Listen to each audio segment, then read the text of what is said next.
It's mostly bad things about how our brains are so screwed up.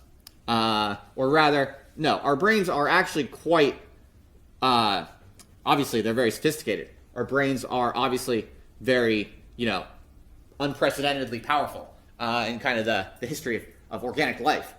Super complex, incredibly productive and creative.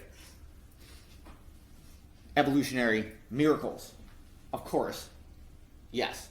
But the sort of ancestral environment in which our brains emerged for millions and millions of years is very, very, very different than the social context in which we live now, which, as you all know from previous lectures, as I've beaten it into your head, our technological civilization today is extremely new, right? It kind of sprang up out of nowhere in the scheme of historical time, and it's totally different than the long, millions of years in which our brain actually developed. So what that means is that our brain is quite good and powerful and useful for a particular context.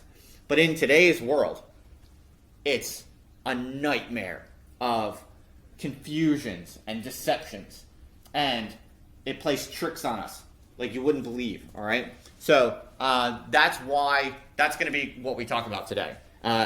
And that is why I've called this lecture the psychological hellscape of postmodernity. So you might ask, before we begin, what the hell is postmodernity? I've talked a lot about modernity. But the reason I kind of threw the word postmodernity in the title here is because it's a word you might hear bandied about. Many people would argue that, the current moment is not what you would call modernity, but it's what you would call postmodernity. So real quickly, what does that mean? Well, briefly, I would say that, modernity is associated with, grand visions, strong beliefs in the future, Enlightenment values, a belief in progress, and sort of relatively extraordinary forms of powerful, significant, kind of triumphant creativity and industry, right? So if you just think kind of the connotations of the modern period, these are the sorts of things that you think of. Think of modernist architecture. Think about modernist writing. Think about James Joyce's Ulysses. Think about Picasso. These are kinds of these are all emblems of modernity in the sense of they are ambitious, strong, powerful, kind of sincere, triumphant. I was thinking of the word triumphalism, I think is the word. It's a bad word. Triumphant sort of visions. Okay, these are kind of the cultural connotations of modernity. Postmodernity, on the other hand, is sort of like what happens when all of that kind of fizzles out. Okay, and how where exactly you would date postmodernity is not clear. I think there's been debates about that. It's obviously not anything that has a kind of formal distinction or designation. But roughly, from let's say the 1980s on or so, would be kind of firmly the what most people call the postmodern period, or what they have in mind with the postmodern period. And so what is that? If modernity is associated with these sorts of strong, powerful Enlightenment visions of progress and bold creativity in industry, then what is postmodernity? Well, postmodernity is things like irony, right? Kitsch, insincerity. Oh, nothing's a big deal. Oh, we're not trying that hard. We see through all the ruses of modernity. Those Enlightenment values, that's just nonsense. We don't believe in those things anymore. And in a lot of ways, people argue that what postmodernity really kind of emerges from is the very sore disappointments of modernity, especially in the 20th century. Things like World War II, things like how Soviet communism resulted. Soviet communism is a really good example of a kind of powerful modern kind of vision, right? The Russians thought that they were going to completely change the nature of their society, and that they could do it through using science and technology and rational planning. That's a perfect expression of modern attitudes in some sense. The Soviet Union, But of course, that didn't work out so well. It failed terribly. It was, based on lies of all kinds and all kinds of oppressions and violences, and it was a big, horrible, bloody fiasco. Totalitarianism in the 20th century, not just Soviet communism, but also Maoism and obviously Nazism, right? So all of these horrible catastrophes of the 20th century really were very disillusioning for people, right? And so people look at that, the species in some sense looks at all of the horrors of the 20th century and the kind of triumphant march of so-called progress and technology and civilization in the 20th century, and people become very disillusioned and people become very skeptical of anything grand, of anything large or ambitious, okay? So one definition of postmodernism has been advanced by, and this is sort of one of the more well-known definitions of postmodernism. It was advanced by a French philosopher named Lyotard. I will just jot the name. I need to get in the habit of writing names down. I know sometimes I mention things and then I don't give you the reference, so yeah. Last name spelled such. He defined postmodernism as, I'm paraphrasing slightly, but the end of all grand meta-narratives, or disbelief in grand meta-narratives, the collapse of meta-narratives. And what is a meta-narrative? A meta-narrative is the idea that there is some sort of larger story behind everything, right? Behind all the little stories or narratives that we tell, a meta-narrative is sort of the underlying expectation of where this is all heading, okay? Modernism very much had a meta-narrative of kind of continual progress, and now postmodernism is when you no longer believe in any possible meta-narrative. So we're just kind of floating in outer space, where we, believe in kitsch and irony, and we don't take anything too seriously. That's postmodernism, okay? Just broadly, okay? So it's roughly kind of a time period, our time period. People argue, but it's also just a totally different kind of cultural vibe, all right? So I thought that would be a useful and necessary little distinction to introduce today, because I know I've been talking a lot about modernity, but you will hear from other people that, in fact, we're no longer in modernity, we're in postmodernity. So that's what that means. And I think there's some truth to that.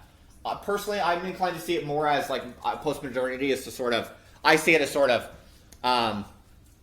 the result of modernity, or you can see it as totally continuous with modernity in that sense.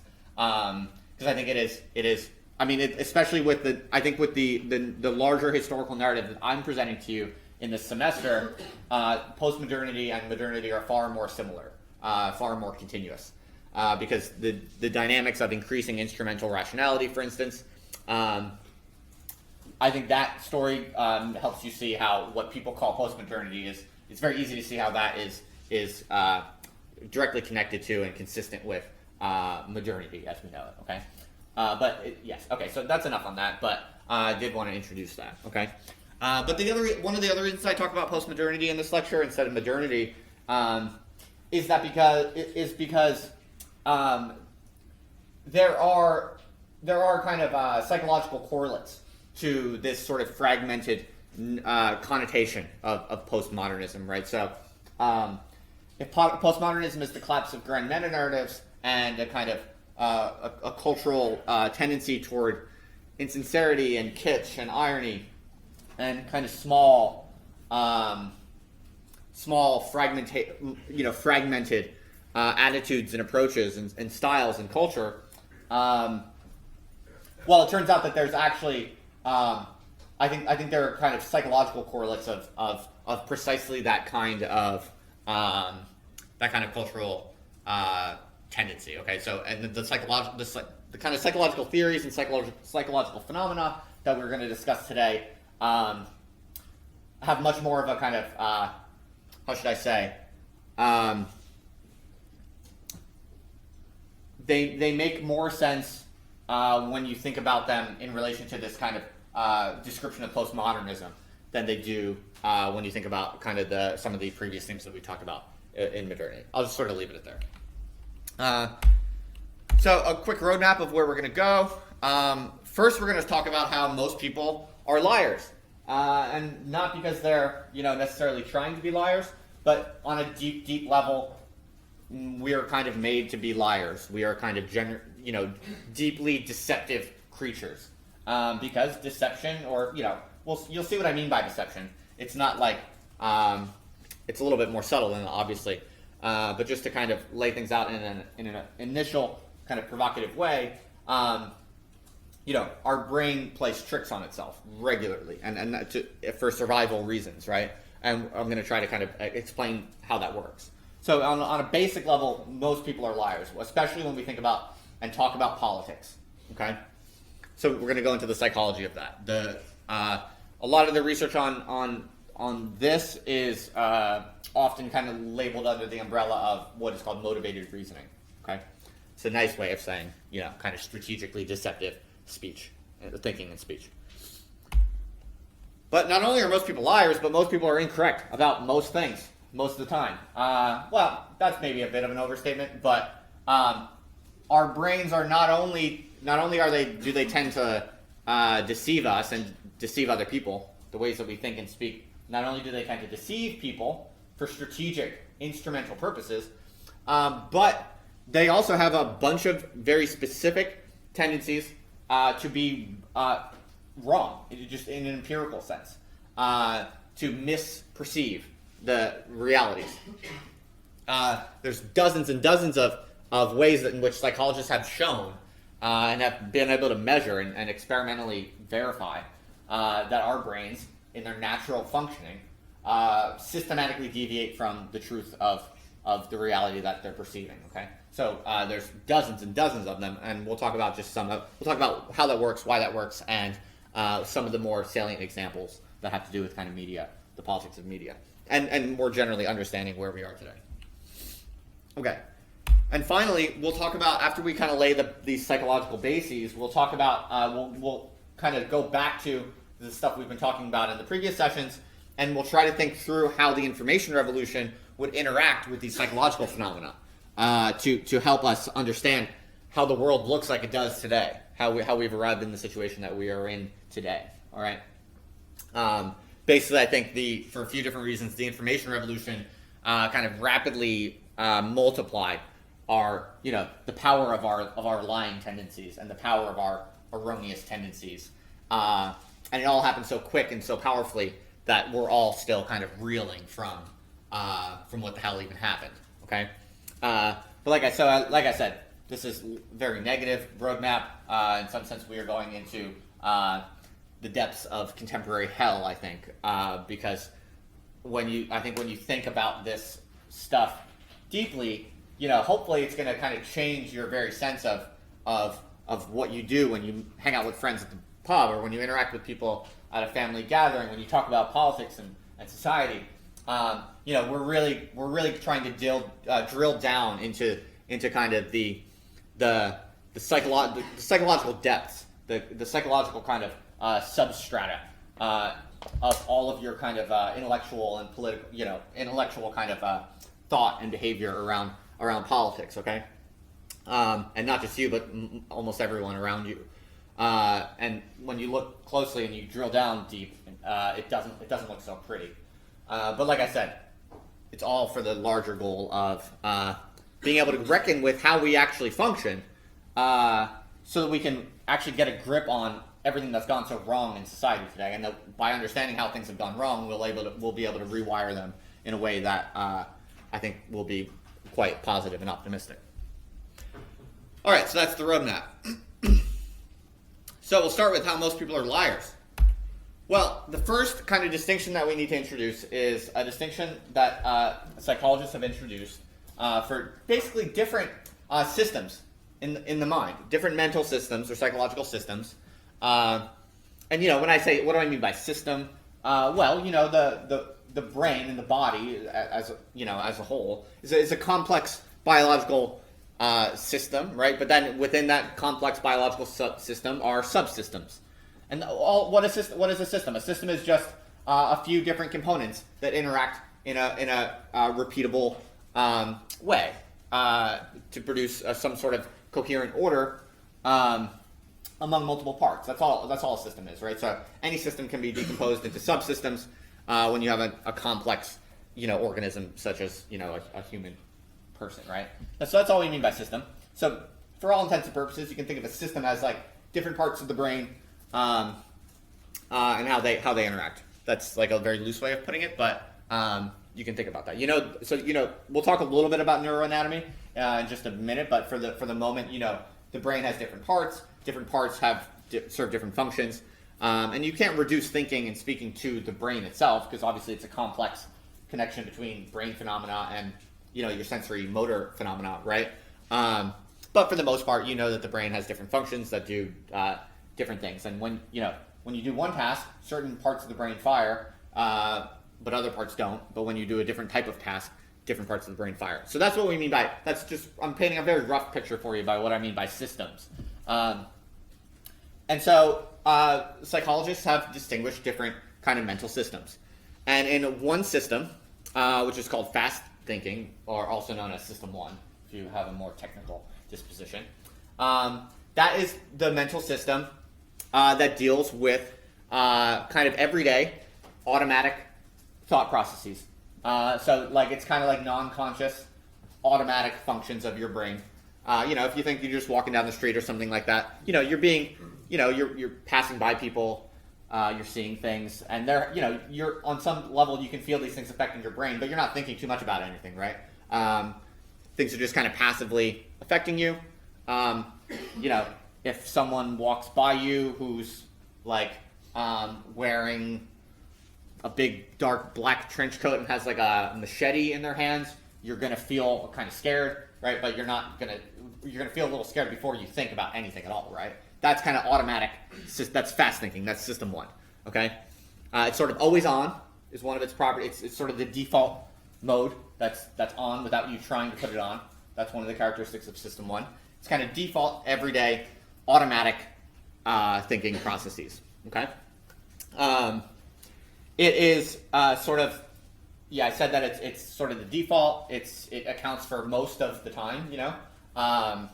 It's easier, so it doesn't take that much. You don't have to burn that much glucose to do it. You do it every day. You do it all the time without even really thinking about it. It's a relatively easy mental state to be in. It's also it's also evolutionarily older in the sense that it's more akin to like what non-human animals can do. Like all living organisms have some kind of awareness of the environment. They're not like like a lizard is not reflecting on what is happening around it like consciously like we are, but it obviously has a brain. It's being affected by stimuli. Okay, you get what I'm saying. So the fast thinking system is more ancient. Slow thinking, on the other hand, also known as System 2, for the more technically disposed, is basically conscious reflection. All right, it's when you are actively kind of setting aside your automatic mental sensitivities, and you're trying to do very purposeful, conscious mental calculations about like what is optimally correct or something like that. That is so one of the key points to take away at the right at the beginning here is that these are different systems, that you actually are operating totally different regions of the brain, and you're basically doing totally different types of tasks. So you might think that all thinking is the same. Yeah, sure. Sometimes you're thinking harder than others, but all thinking is thinking, right? Well, no, not really. There are actually different modes in which your mind operates. Okay, and so that's what we're trying to kind of distinguish. This is really important because the quotidian attitude that thinking is thinking, and sure, sometimes we're a little bit less focused than others, but thinking is thinking. This kind of quotidian attitude, what it makes you fail to see is that no, actually, your default mental state most of the time in your life is not really consciously thinking, and it's actually vulnerable to all kinds of physiological, mental, and emotional dynamics. That you're not even really aware of. Okay, so it's only in System 2. It's only in the very specific type of cultivated kind of mental behavior that you're trying to actively set aside your kind of automatic, passive, easy, fast thinking. Okay, your default mode. Okay, you have to go out of your way to turn off your default mode. That's something that I'm really trying to make sure you understand. Oh, and the other thing is that, slow thinking, careful System 2 mental operations are much more difficult. I mean, they're hard. Like, it hurts your brain. It's like, if you think like when you write essays or if you're trying to solve math problems on a test or whatever, if you do that for more than an hour, 2 hours, maybe 3 hours at max, if you're able to do like really focused essay writing, for instance, that feeling of like your brain just starts to kind of like burn out, like you can't make sense of like anything anymore. Like your brain is just like fatigued, and it's like turning off. Well, that's because System 2 is very expensive. You burn a lot of glucose. It's very it demands a lot. But fast thinking doesn't do that. Okay, which is why you can be awake for 10 hours, whatever, 12 hours, and you don't really feel like mentally fatigued, because that's automatic and it's cheap and it's easy. Okay, so that's all just the basics between these two basic mental systems. The reason it's important to know that slow thinking is very costly and difficult and expensive for your body is that's basically why we generally don't want to do it. Like, why do students mostly wait to the night before their essays due to write the damn essay? Well, because you generally put off hard work, right? It's natural for us to put off things that are really hard. And as I said, slow thinking, really focused mental work, it's really difficult. Like it burns us out. So we are biologically disposed to wanting to avoid it because we want to save our resources, right? It's smart to do that. You don't want to be burning System 2 all the time. Okay, so there are deep kind of biological reasons for why why these things are as they are. Okay, obviously the background explanation for all of that is evolution, but we don't need to go into that. So that's that. So motivated reasoning basically refers to the fact that in most everyday thinking and speaking, especially around social and political issues, which are very emotionally sensitive, for the most part, fast thinking dominates. Slow thinking, which we can do, we're capable of doing, it's just very difficult and it's rare. But it's especially difficult with sensitive social and political issues because, as I explain kind of how motivated reasoning works, I think you'll understand better why it's so difficult. Most of you probably think that, oh yeah, normal people are biased, but I'm not biased. I know how to be conscious and objective and reflect on my own presumptions, but actually you probably aren't fully able to. It's really, really hard to do it, okay? So let's break this down a little bit more. One of the basic ways of summarizing the phenomenon of motivated reasoning is to say that moral emotions come first when we respond to kind of social and political impetus, and the rationalization process only comes second. Okay, so lots of things to break down here. What do we mean by this? Well, there's been this long debate in the history of philosophy and social sciences about, what's more powerful inside of us? Is it our mind, our rational reflective capacities, or is it our gut emotions? So people have been debating that forever, okay? Philosophers have talked about this since time immemorial. And it's always kind of gone back and forth. It's only really in the past few decades with, social psychology becoming really more, much more empirically and methodologically sophisticated, that social psychologists and political psychologists think that they have a pretty good answer to this question, I think, at this point. Or at least my familiarity with the research literature suggests, at least as far as I can see, others might disagree, but at least as far as I can see, there's a pretty strong reason to believe, or a large number of reasons and data points to believe that we are overwhelmingly emotional operators, and that the rational faculties are actually like a drop in the bucket of what's actually going on when we think and talk about politics. So a few things that we can say about that. One name I'll throw up here. My understanding of this stuff comes largely from a influential and currently very influential political psychologist, social psychologist, and kind of commentator named Jonathan Haidt.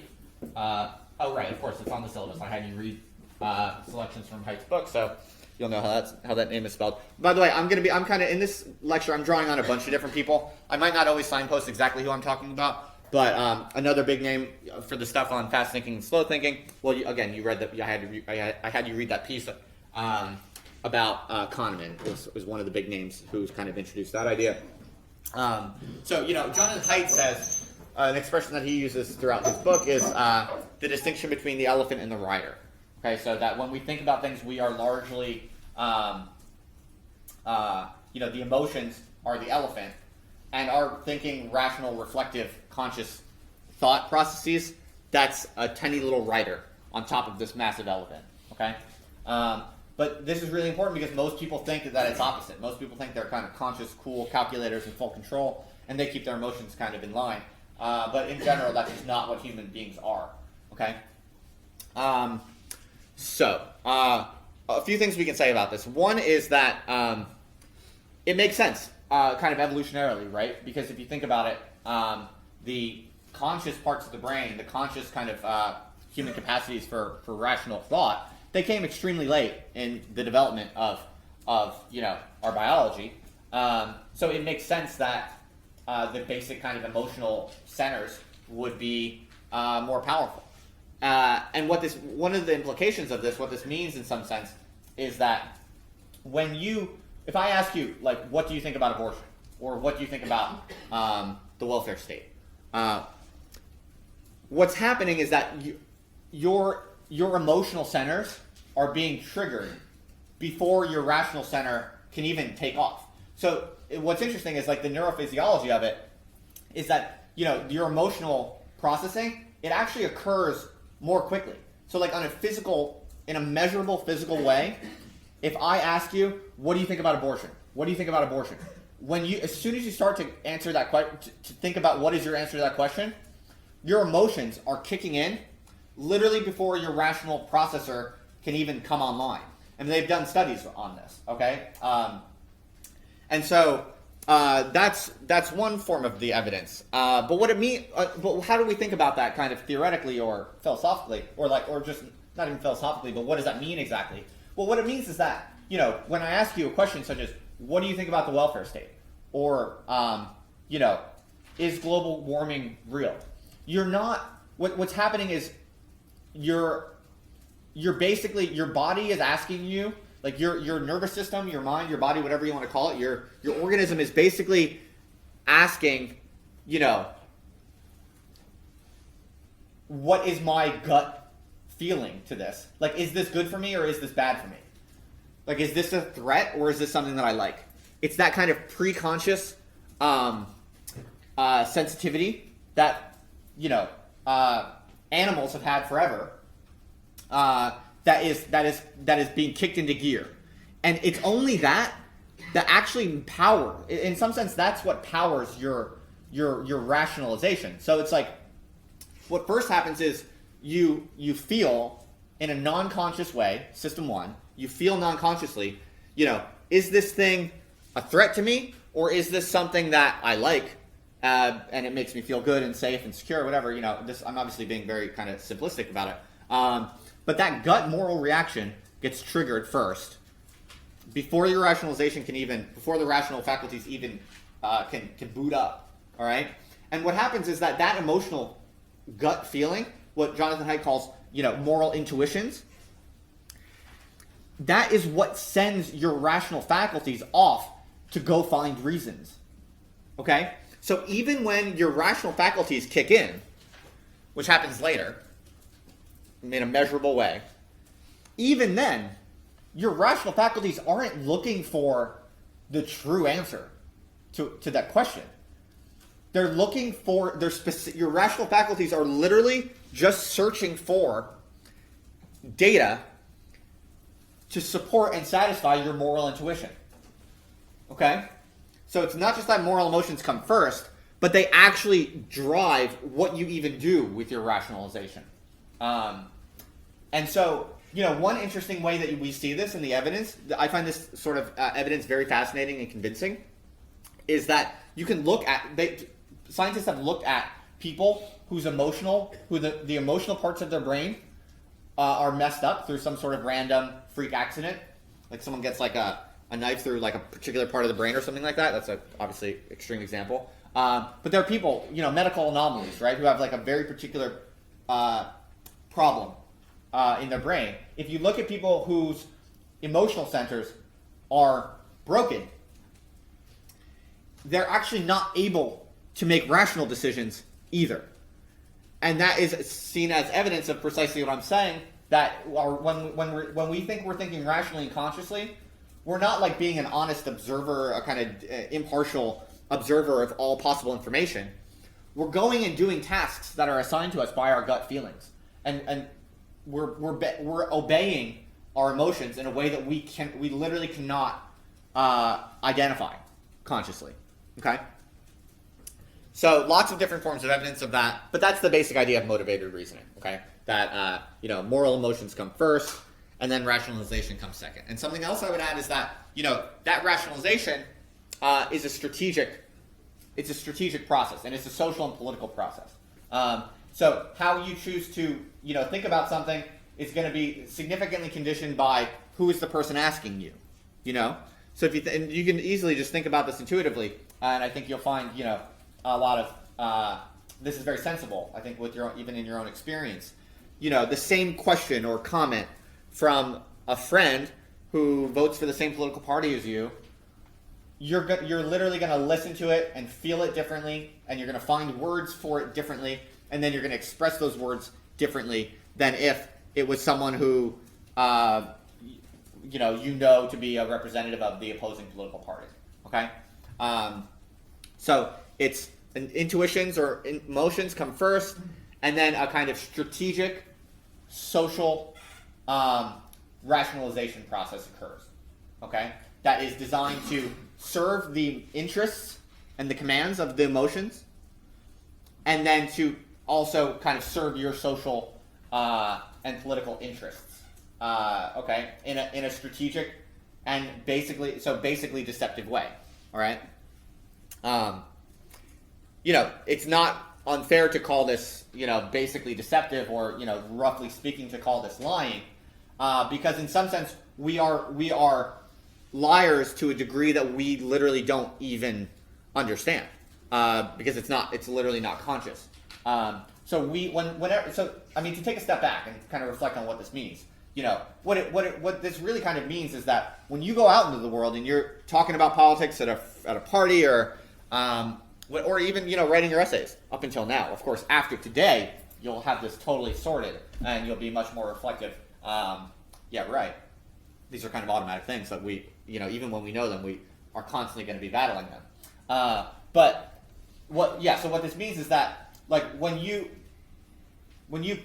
express what you think about a political issue, you're not doing what you pretend to be doing, for the most part. You're mostly basically trying to rationalize your feelings, your emotions. And so this goes back, by the way, to some of the stuff we talked about previously, about how lefties and people on the right have different personality traits. Remember, we talked about how generally the distinction between left and right has psychological correlates in the personality traits of openness and conscientiousness, respectively. So the people on the left tend to be a little bit more open and less conscientious, and people on the right tend to be more conscientious and less open. Remember, we talked about that in a previous session. These are personality traits in the Big Five model. So this similar kind of reasoning comes into play here, because if you're interested in this stuff, I definitely recommend you read all of Haidt's book, because it's really, really good and super fascinating. but basically one of the things he talks about there is that people have different moral taste buds. So he basically identifies a few key moral dimensions, and different people have different kind of biological sensitivities to those different dimensions. And those are correlated with left and right. So people on the left have different moral emotions than people on the right. And so when their rational thought process kicks in, and it's, like I said, it's governed by these moral emotions, people on the left are trying to justify different emotions than people on the right. Okay? So I'll explain that in a little bit more detail, and I'll tell you I'll tell you a little bit more about what exactly are those moral dimensions in, how about just 5 minutes? Rest your brains for a little bit, stretch your legs, go use the loo or whatever. Calm, ease your attention, relax your attention, and come back in about 5 minutes, and we'll resume. Yeah. I hope your brains are nice and rested. Your attentional capacities have been refreshed and rejuvenated, and now we can get back into it. So I left off talking about Jonathan Haidt's notion of moral foundations, right? So just like personality differences are, we have different human beings have different temperaments. Human beings also have different emotional dispositions. So in other words, like we find morally significant different things. And Jonathan Haidt and lots of his colleagues have done all kinds of different studies to try and tease out, the dimensions of variation in our moral gut emotions. Okay, and this will be the last thing I talk about before we kind of move on. But it's important for thinking about motivated reasoning and how it applies to politics. What Haidt finds is that there are basically 5 key kind of different moral foundations that different people have to different degrees. One is care, so it's caring. Think about compassion, like as someone, like kicking a baby would be like a violation of care. If you see someone kick a baby, think about the moral emotion that gets triggered in the image of a baby being kicked by someone. That gut feeling of horror, that particular gut feeling, that's the care foundation that's being triggered. Fairness is the second moral foundation. So that's like when you think about inequality, or you look at, if you look at like imagine the scene of like a rich old white man on Wall Street who's like got Rolexes on both hands, both wrists, and he walks by a homeless person and spits on him. Well, that's kind of a little bit of care also, but no. So no, he doesn't spit on him. He just walks by the homeless person, but doesn't do anything to him. Okay, that's a better example. He's just the sight of this extreme wealth next to this extreme poverty. Just looking at that, it kind of makes you sick. That would be the fairness foundation being triggered. But some of you will find that more sickening than others, right? And so if you're on the left, you're going to find that really sickening. But if you're a right winger, it's no big deal. You worked hard to achieve that, so I don't feel any problem about it. That's the rationalization, right? But the point is, you feel these emotions different people feel these emotions differently. The third is loyalty. Again, these are distinct, different kind of moral dimensions. Okay, loyalty is basically, if you think about kind of family values or betrayal. If you hear a story of like a married couple and one of them cheats on the other, and that you feel kind of sick about that. That's the moral emotion of loyalty being triggered. The other one is authority. Yeah, I think that's right. Yeah, that's right. Authority is like, rightful, earned differences of respect, sort of, So, like, if you see, if you look at, like, think about, like, a hippie protester, like, giving the finger or something, flipping the bird to, like, a military officer or something like that in the street or something like that. Or just, like, anyone in a subservient position, an inferior role, talking back to a superior with earned, rightful hierarchical superiority. Now, if you're on the left, you might find that not bad at all. So, like, if you get that image in your mind of like maybe a better example would be like what would be? I mean, in some sense, like, okay, a better example, more close to earth, would be like, in some sense, like in this classroom, like if one of you kind of stood up and you're like, "Shut the hell up, Justin! You're full of shit."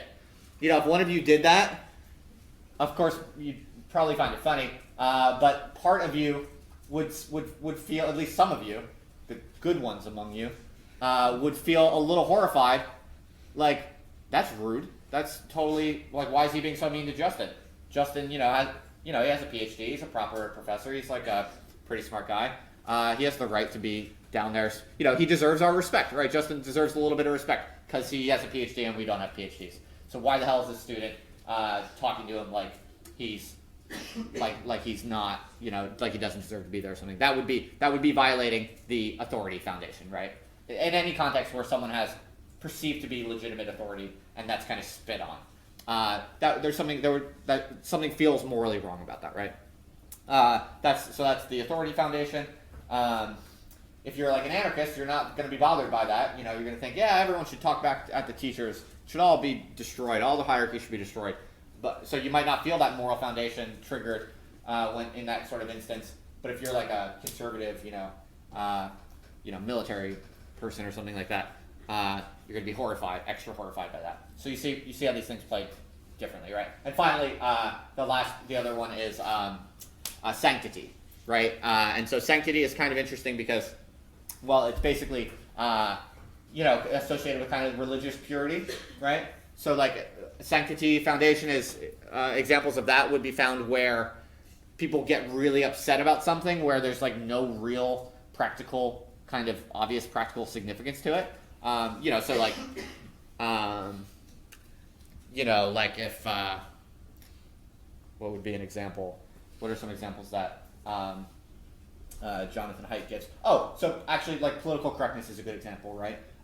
So like there are certain words, there are certain buzzwords, like in left-wing circles, you're like literally just not allowed to say the word. Even if you say, it doesn't even matter what you're saying about the word. If you say the word, it's so a good example. I think it's a little less like salient in the UK. It still applies in the UK, obviously, but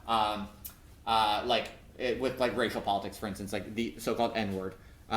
Like there are certain words that like certain people are just not. If a certain type of person says them, it's like evil. That's basically the sanctity foundation, because the argument is not like it's not so much like a fear of like a concrete effect in that moment is so bad.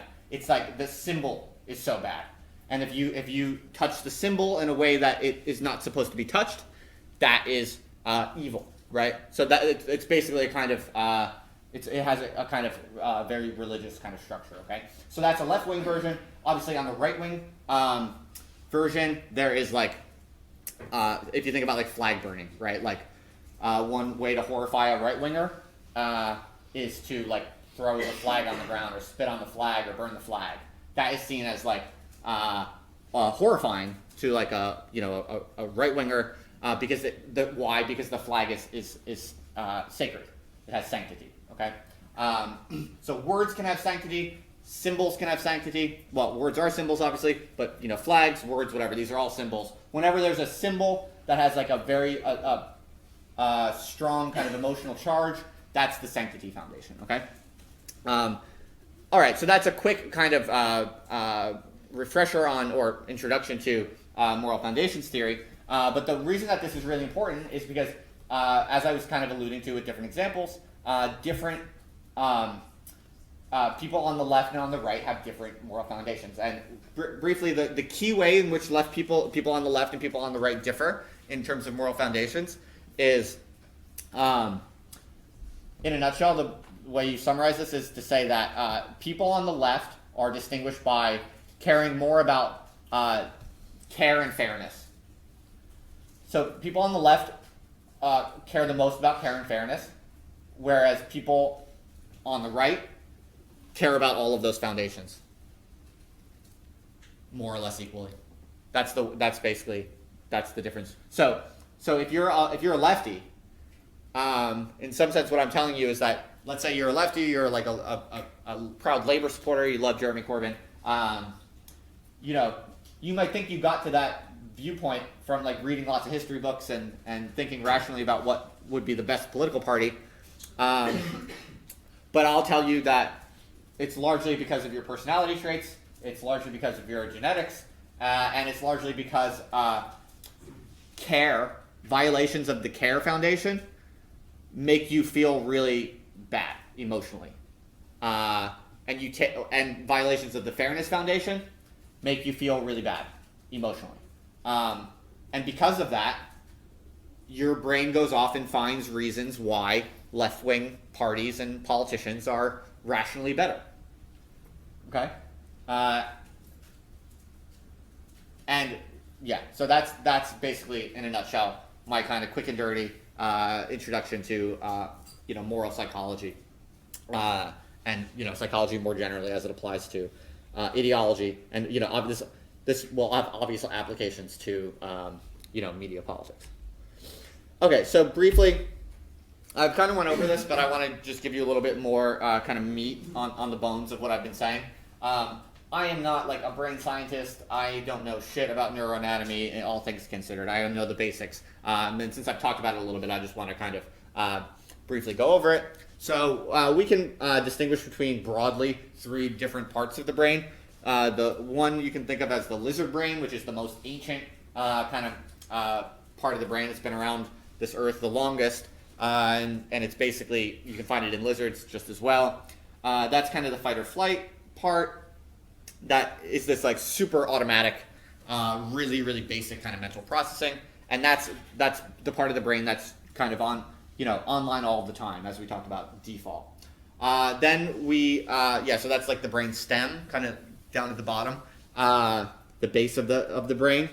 And then there's the mammal brain, which is the limbic system, which is a little bit more recent in evolutionary history. It's a little bit more complicated and sophisticated, associated obviously with mammals. And that's where emotions and memories and habits and decisions can take place. But again, kind of relatively automatic decisions. Finally, it's only, the neocortex, that outer region, that comes last in evolutionary history, and that's associated with the most characteristically human mental functions: language, abstract thought, imagination, consciousness. And that's where the reasoning and rationalization happens. So that's just a very broad background for. I want to drill in just a little bit more to give you some kind of more concrete details about what I said previously about moral and emotional reasoning. So 2 relevant specific areas of the brain that you see in the research on moral psychology are this red area. It's called the ventromedial prefrontal cortex, and the green is called the dorsolateral prefrontal cortex. The reason I highlight these 2 in particular is because the ventromedial prefrontal cortex is the part that is one of the regions that's associated with immediate, automatic, emotional response. Okay, and the DLPFC is associated with cool, calm, cold, reflective, conscious reasoning. Okay, so basically these are 2 regions. There are other regions involved, obviously. You can't reduce it to these, but roughly the red one is associated with system 1, and the green one is associated with system 2. And as I was saying, so to talk a little bit more about something I mentioned, I should say, the people have done brain scan studies where they actually hook them up to like an MRI, right? An fMRI, a functional MRI that basically shows on the computer what parts of the brain are happening in real time, basically. And they put them in the fMRI, and then they have them think about, they ask them questions about politics, basically. And then kind of, we'll give them, incongruent data that, is a threat to what they, feel or emotionally gravitate towards or say that they believe or whatever it might be. and through, I mean, this is about as hard evidence as you can get in terms of the actual kind of, the causal sequence of the brain processes at work. If you hook people up into an fMRI, the red, the VMPFC, can be shown to fire before the green when you give people kind of when you ask people questions about politics, and especially when you kind of stoke their motivated reasoning. The red here is firing, the emotional center is firing before the green ever even does. Okay. So yeah, pretty hard, interesting evidence of this sort of thing. So okay, I think that basically covers everything I wanted to cover about the basics of moral psychology and what I mean when I say that most people are liars. But we can think a little bit more about why this matters, or what are the implications for this. Why is this so significant? How does this play out throughout the rest of society, or what are the larger implications? And what's interesting is if you think about this in terms of the difference between sort of a rational, intelligent entity versus a politically motivated, biased, kind of a systematically confused entity, it actually goes back to some of the stuff we were talking about this idea of feedback. Okay, because remember when we talked about intelligence, and the basic idea of intelligence is that an intelligent entity is in a relationship of feedback with the environment, right? So you're getting an intelligent entity gets signals from the environment, and then they're interacting with the environment based on the signals that they're getting, and they're able to monitor the effects that they're having, right? And so a perfectly intelligent entity has this kind of crisp, clear, dynamic interchange with reality, right? That's a circular process. Intelligence is an inherently circular process. We talked about this at length in previous sessions. It's also similar to what we talked about, when we talk about feedback processes.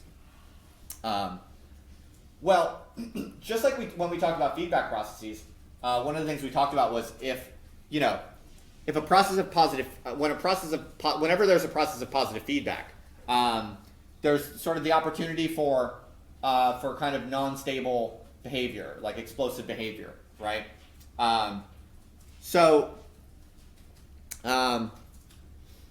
Yeah, hang on, having a slight brain fart about where I'm going with this. Right, so basically the point here is just to think about how our own thought processes, our own psychologies, are also can be thought of as feedback processes, okay? And so the graph here on the left looks at a kind of ideal, optimal Bayesian information processor. Bayesian just meaning rational, basically. So in that sort of setup, which we would all like to be if we could be ideally, we're getting feedback from the system, and we have some prior belief about the system, but we're getting an actual signal from the system, and the magnitude and variability of that signal leads us to update our view of what's going on in the system. That's basically very similar to what we talked about previously when we looked at the diagram of intelligence and what intelligence is. Okay? It's this kind of well-calibrated positive feedback between actually I'm probably confusing it. I shouldn't call it positive feedback because it's not necessarily positive feedback. It's also negative feedback, because if I do something into the world and it produces the results I didn't expect, that's negative feedback. That would make me pause and kind of think about what I'm doing, right? So scratch what I said about positive feedback. That was probably just confusing you, but it's a process of feedback for sure. And sometimes it's positive, sometimes it's negative.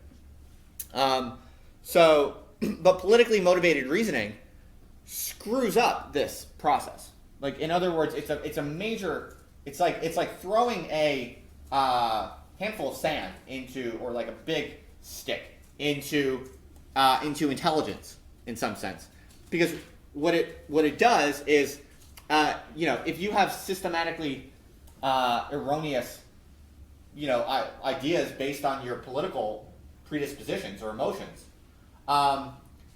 then you can cycle through. You can keep cycling through with those emotions or dispositions to the point that they get kind of baked into your sense of what reality even is. Okay, So that's what this graph on the right shows of how politically motivated reasoning differs from Bayesian, rational reasoning. If you the key difference being obviously this one here with political predispositions. When your political predispositions, and here you can think of them as the emotions, the moral foundations, whatever, your personality traits in some sense. These kind of non-rational sort of baggage, biological baggage in some sense that you carry with you. When it comes in right here, you think that you're getting signals from the system, from the natural environment around you, but you're not. You're getting systems that are colored by your particular kind of biological constitution, okay? But then what happens is you take them as you assume that you're getting it's just a system it's just a signal from the system. So then you update your sense of the world based on that. You update your sense of reality based on what's not reality, what's based on your contingent, arbitrary feelings, right? So to go back to an example that I gave for I said before that people on the left are distinguished by people on the right in a psychological way by caring more about the care and fairness foundations. Okay, so like if you see a rich person walk by a poor person and you find that just like it makes you feel terrible, like you're like, this is disgusting, this is so horrible. What that means is that you have more emotional sensitivity to a particular dimension of morality, and that's going to be largely biological. You can debate how much of it's biological, how much of it's learned or whatever. That's fine, but let's just say much of it to be safe. Much of it or a significant amount of it is biological. It's genetic, right? And that's fine. You have the right to feel that way for sure. But the point is just that that's not. It's not like the truth of reality that rich man walking by the poor man. It's not like in the nature of objective reality that scene is bad. It's that you have a particular emotional composition that makes you feel bad when you see that, and some people are going to have that more than other people. Okay.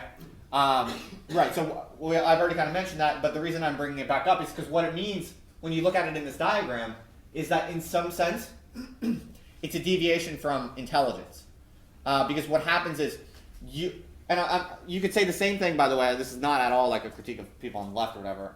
You could say the same thing with any of the other right-wing moral emotions. This is true across the board, to be perfectly clear. So let's switch the example, like to a right-wing example. Like if I see a little punk teenager burning a flag, and I'm a right-winger, and I look at that and I'm just like, this makes me sick. This is disgusting. The disrespect of this young anarchist, horrifying. Ugh, makes me want to vomit. It's not that my perception there is wrong or unfair or false per se, but it's contingent on my particular biological constitution in some sense. But I don't realize that when I see it. You know what I mean? You don't realize these things when you see them. So when I see that scene in the world, I don't subtract from my biological composition, right? I just say, I look at that and I'm like, the world is going to shit. Do you see this? These kids are burning the flags. This is horrible. That's reality, and this is horrible. You take your emotions for your reality, and then that colors your basic sense of what the world is, right? So you see that, it makes you sick, and then you kind of update your definition of what even exists. Okay, so that and then in later subsequent episodes, how you feel and how you perceive things is going to be affected by how you previously felt and perceived things. Because if you see, it has this kind of circular kind of feedback structure. That's why I'm highlighting this for you. Is that this sort of thing goes back to the previous concepts that we've introduced about intelligence and about feedback. Political predispositions enter into the way that we process the world, to the point that it actually colors our sense of what even exists. Okay? but we're not. But generally we're not like ever taking that into account. All right. Okay, but the last point I want to just make sure I get through. I'm afraid I was a bit unclear on this slide. I apologize. But the main takeaway is that these political biases, these emotional kind of psychological biases, that they're deviations from intelligence, basically. They're deviations from what is true and real. So the true and real reality would be one that is able to kind of account for or discount for the fact that different people's senses of reality are themselves a function of the political predispositions that come into play in the very interpretation of the signals that we get from the environment at large. Okay, that's basically the purpose of this slide, is to kind of connect this to previous stuff we've talked about intelligence and how these political predispositions are. It's not just noise in the system, but it's noise in the system that then gets factored in as reality, which then factors into future perceptions of reality. Okay, so that's like what I'm trying to really get across here. Okay, so there can be positive feedback here, in other words.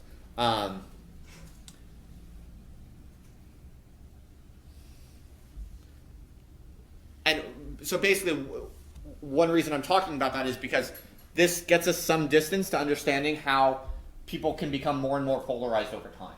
So here I'm kind of hypothesizing. I'm not saying this is a direct kind of causal explanation that we have a lot of evidence for necessarily, but this is kind of the logic of that Jonathan Haidt at least seems to kind of imply, which is that because our political dispositions enter into what we think is the reality we're perceiving, it makes perfect sense that if you then choose to go hang out with people that are more like you, and perhaps you choose to always watch on the news, stuff that kind of triggers precisely your desired kind of emotional states. It makes sense that your sense of the world would continue to skew away from truth, right? If like the truth of reality, let's just say the truth of reality is like what is the state of the world that an optimally intelligent agent would believe in, then what this is kind of getting at, what I'm trying to help you kind of see with this, is that people on the left and the right, because of their different kind of biological baggage, can go further and further off into their own worlds. Not in a metaphorical sense, but like in a literal sense. Like their basic sense of reality can get further and further apart, can deviate more and more from each other and from the truth of reality, precisely through this process. And you should understand this, I think, better now than you would have 6 months ago, because of the previous lectures where we talked. This is why we talked about feedback and intelligence. This is precisely why we went over those building blocks, to now kind of see that things such as emotions, things such as personality traits, things such as our biological baggage, it can get into these circular processes and lead to potentially exponential, explosive changes or deviations between groups in ways that happen much faster and much more seriously than we might have expected otherwise. And I think this graph, this is why I basically put this graph in here, because it helps you see the circular logic of that, I think. Okay. I was a little unclear for a while, but I think that saved it. I think that basically was what I was trying to get across here. So now we move on to cognitive biases, and you're not going to be able to read any of this text. That's fine. I didn't put it up for that reason. But this is a codex of all of the different cognitive biases. Or in other words, before we talked about how people lie and how we're all liars, and when we talk about politics, we're not actually doing what we pretend to be doing.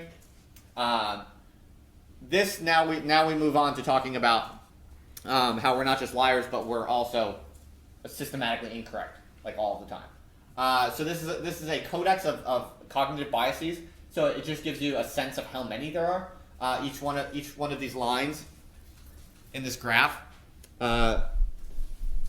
is one example of a specific way in which psychologists have demonstrated the human brain has an automatic tendency to deviate from true reality for very specific reasons. Okay, obviously we're not going to go through all of them, but it gives you a sense of how what this should be giving you a sense of is that, in other words, and this is very consistent with what I was saying in the previous part of the lecture also, our human brains were never designed to accurately perceive the truth of reality. Like, we're able to do that a little bit with our conscious faculties, but that is a part of the brain that only just popped up like yesterday in evolutionary history. Okay? For almost all of the history of our, biological machinery, there was never any interest in the abstract, like, truth of reality.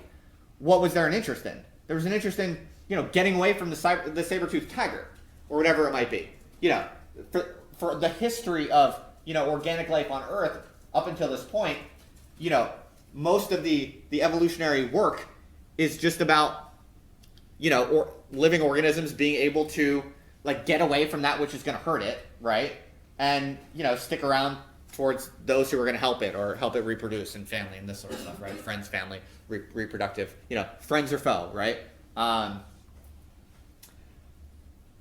So this is why when we try to think rationally about things, it's so hard for us. It's because it's not what, it's not really what our brain was designed to do for most of the time.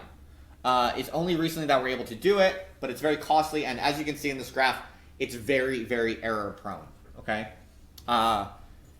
that's what this should make you see. Is that, like, trying to find the truth of reality is like it's something that came very, very, very late in our capacities, and it's so hard to do, precisely because there are all these other more basic things that our bodies and minds are kind of programmed to do, like, that have to do with basically promoting ourselves and avoiding danger, right? So, okay, that's the basic logic there. So let's just talk a little bit so roughly another thing that this graph helps us with is that it shows us, roughly there are kind of four broad reasons, four kind of classes of cognitive biases, each in each quadrant here. So at the top left, we start with, like, what should we remember?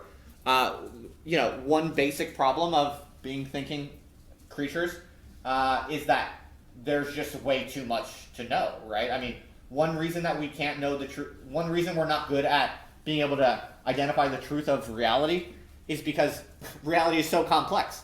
There's so much data. Our brains are limited. We can't remember that much, right? Because of that, what we do remember is conditioned by all of these other, non-strictly intelligent things, like, wanting to impress people, wanting to save energy in our brains, trying to reduce the amount of calories that we burn. These biological kinds of incentives and disincentives make us deviate from the truth in one broad class of cases because there's too much information and we don't have the resources or the capacity to fully process all of it. Okay, so then we deviate from the truth in all of these predictable ways because of that. Another class is that there's too much information. Well, that's very similar. Sorry, I was kind of conflating those now that I think about it. So the difference really, they're very similar, but one has to do with memory, the specific processes of memory, and the other has to do with information overload, basically. But you got the idea. And then on the bottom part, one class of cognitive biases is basically related to the fact that we prioritize speed over quality in some sense. And again, why is that? It's because, think about it. If you're being chased, if you're being chased by a saber-toothed tiger, what is evolutionarily selected for? What type of brain function is evolution going to reward you for having? Is it going to reward you for having, like, a really slow, careful, but correct interpretation of the truth of reality? No, it doesn't reward you for that. Because if a saber-toothed tiger is attacking you and you're trying to make sure that you understand that saber-toothed tiger correctly without bias for the reality of what that saber-toothed tiger is, you're going to get eaten in no time, right? What you want is a brain that makes you see the saber-toothed tiger super fucking quick and fires, triggers the parts of you that says get the F out of there, right? That's what the type of brain that is going to be rewarded, right, and selected for in evolutionary history. And so there are all these reasons in which speed is necessary and rewarded. So that introduces biases. Okay. Examples here like we won't go over them. We'll spend all day. So I'll go over some examples in a minute. And finally, other biases have to do with not enough meaning.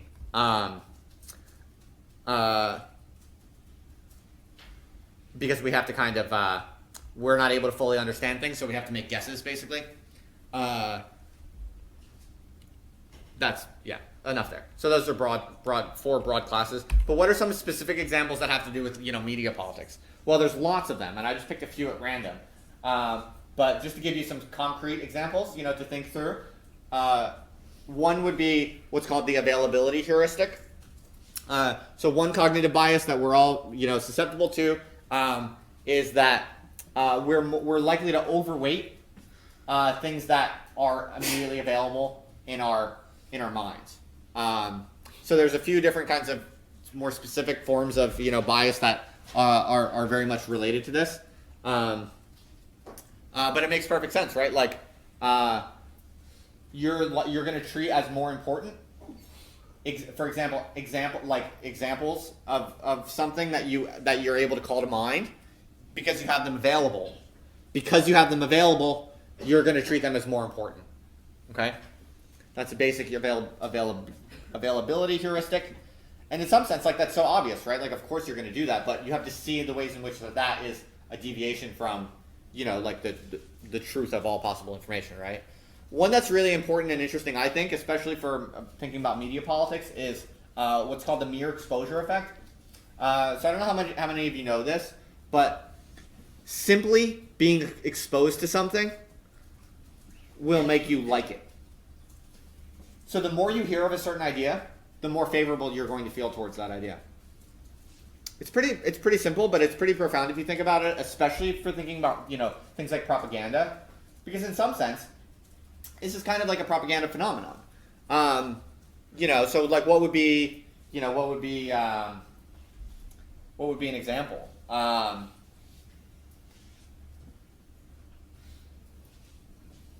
You could say, for instance, like, man, it's hard to think of an example. Sorry, towards this end of the module, I think I've burned most of my glucose, and my mental pizzazz starts to deplete. You got the idea. The more you're exposed to something, you adjust to it, right? And you actually, that's called the mere exposure effect, because it's not anything about how it's being framed or how it's being described that's propagandistic or ideological, but simply. Oh, duh. I mean, one of the best examples is just like advertising, right? Like, this is one of the reasons why advertising works. So, like, here's an example. Like, have you ever watched TV commercials where it's like, especially nowadays, like they don't even have anything to do with the commodity that they're selling. Like nowadays, like a commercial will be, it's just like a little short story or something. It's like a sitcom. It's like a really short sitcom. You'll see a commercial, and then at the end it'll just be like, Nike. You're like, what the fuck does that have to do with Nike?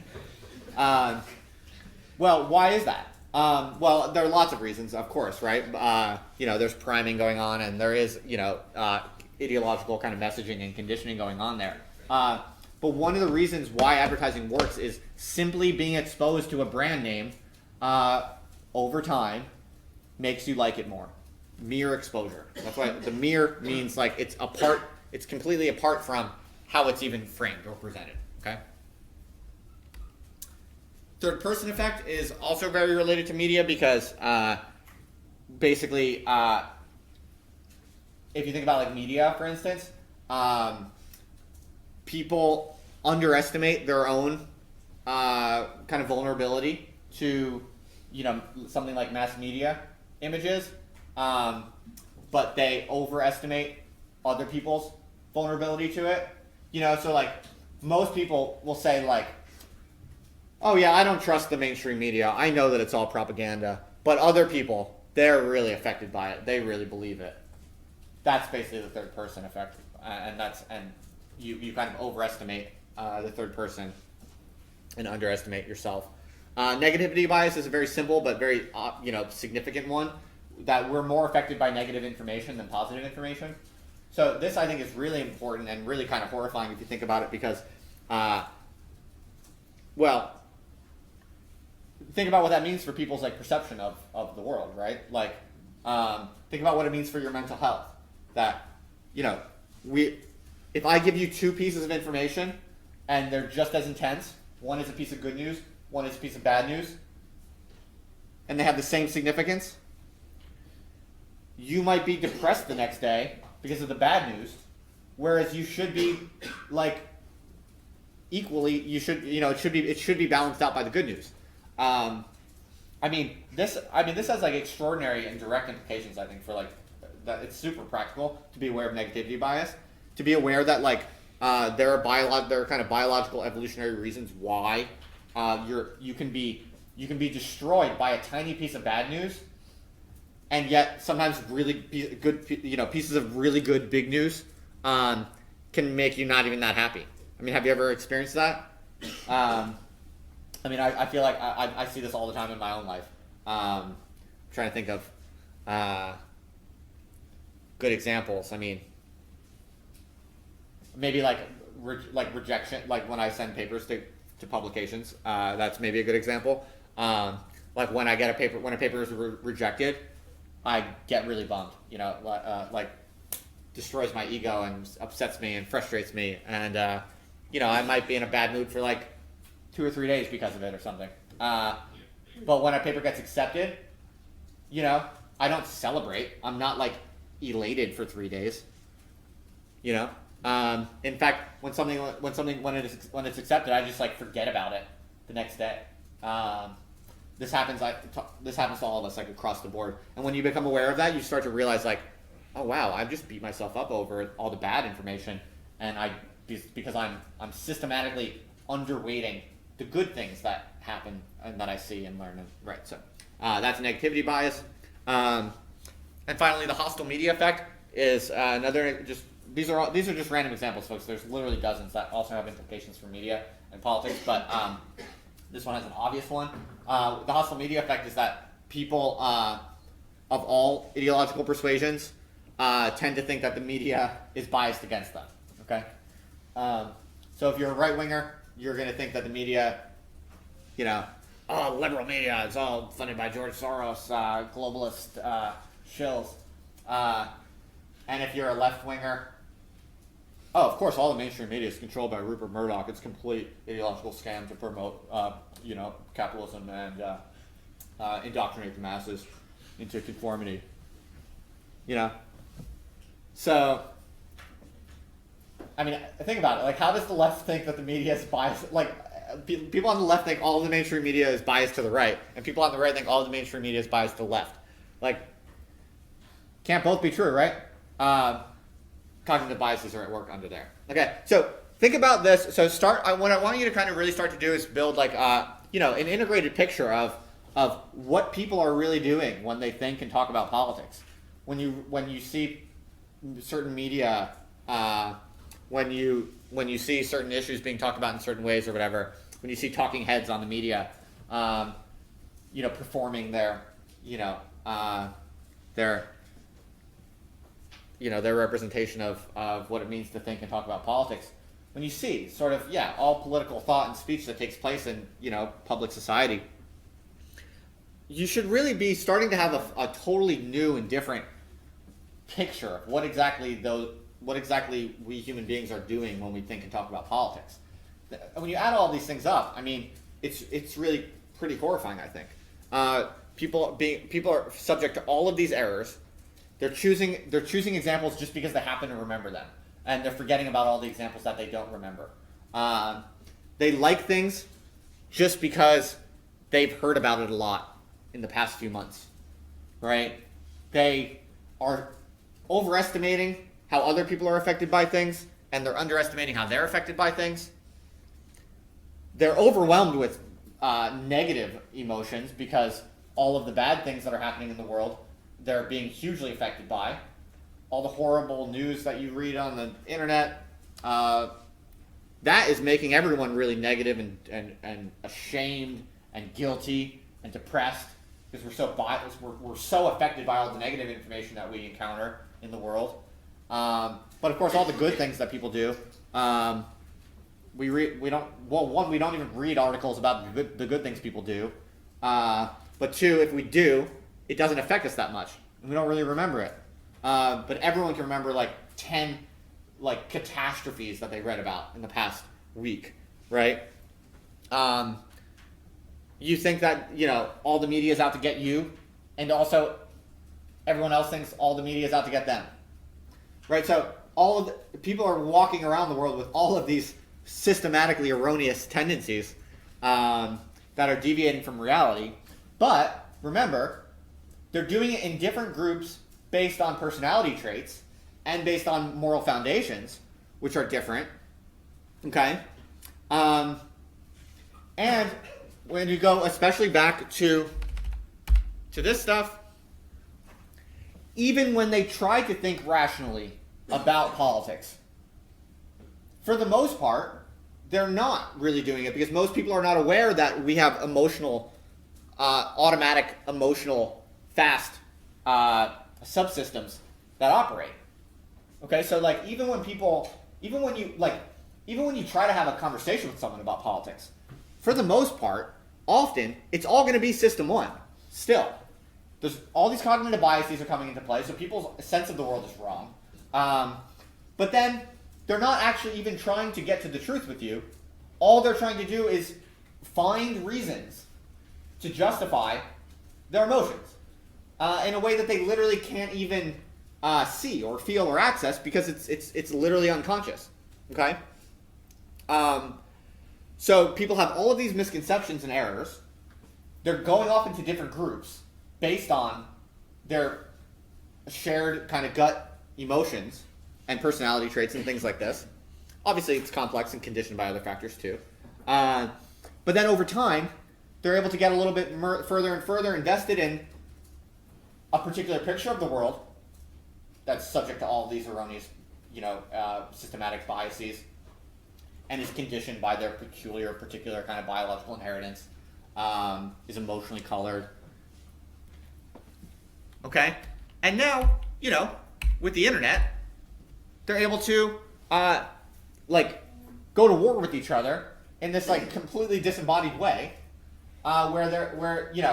so I'm not going to open that can of worms at the very end of it, but that's basically where this lecture was going to end up with, and I'll resume, I'll pick back up when we meet next time, with, this question of how does the information revolution, and most obviously the internet, how does that interact with these basic psychological problems that we've gone over? So what we'll do next time is, now that we have this you have a much more sophisticated understanding of the psychology of political thought and speech. You have that kind of scientific, moral, psychological basis now. What we're going to ask next time is how is all of this affected when all of a sudden information and communication technology becomes radically decentralized, when our information processing power becomes significantly enhanced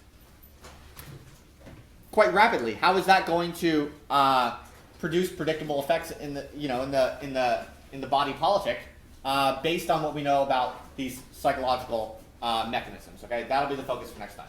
Thanks, everyone.